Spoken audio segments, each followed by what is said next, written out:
There are dietary guidelines for food, but what about for beverages?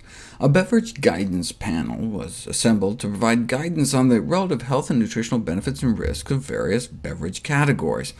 They ranked them from 1 to 6, and water ranked number 1. Soda ranked last at number 6. Whole milk was grouped with beer, with a recommendation for 0 ounces a day, in part out of concern for links between milk and prostate cancer, as well as aggressive ovarian cancer, thanks to IGF-1. Number 2 on the list, though, after water, was tea and coffee, preferably without creamer or sweetener. Even without creamer, though, lots of unfiltered coffee can raise cholesterol levels, but the cholesterol-raising compounds are trapped by the paper filter in brewed coffee, so filtered coffee is probably better. But 10 years ago, a study was published on the effects of coffee and endothelial function, the function of our arteries. Within 30 minutes of drinking a cup of coffee, there was a significant drop in the ability of our arteries to dilate, whereas decaf did not seem to have a significant effect.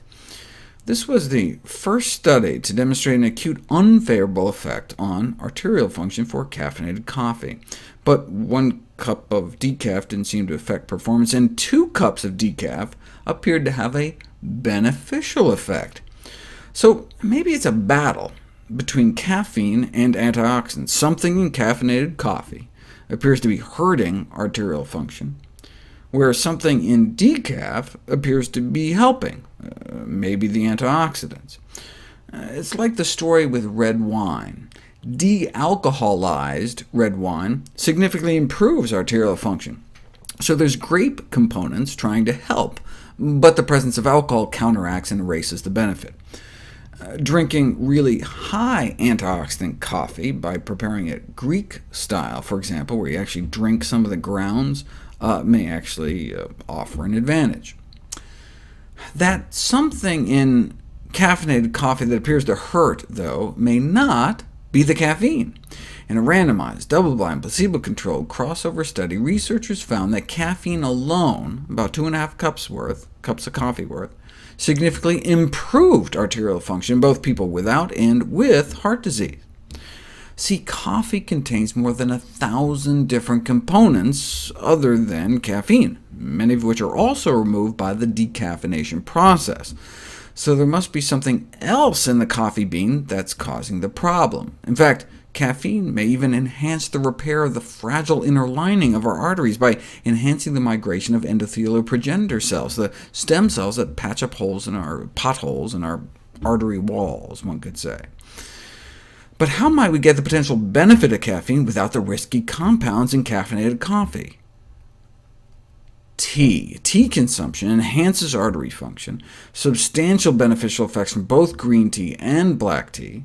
Instead of other components in tea leaves undermining caffeine's potential benefits, they appear to boost the benefit in healthy individuals as well as heart disease patients, reversing some of their arterial dysfunction, both immediately and in the long term.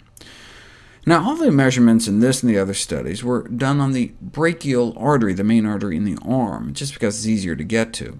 What we care about, though, is blood flow to the heart, and caffeine appears to impair blood flow to our heart muscle during exercise, even in healthy folks, but especially those with heart disease.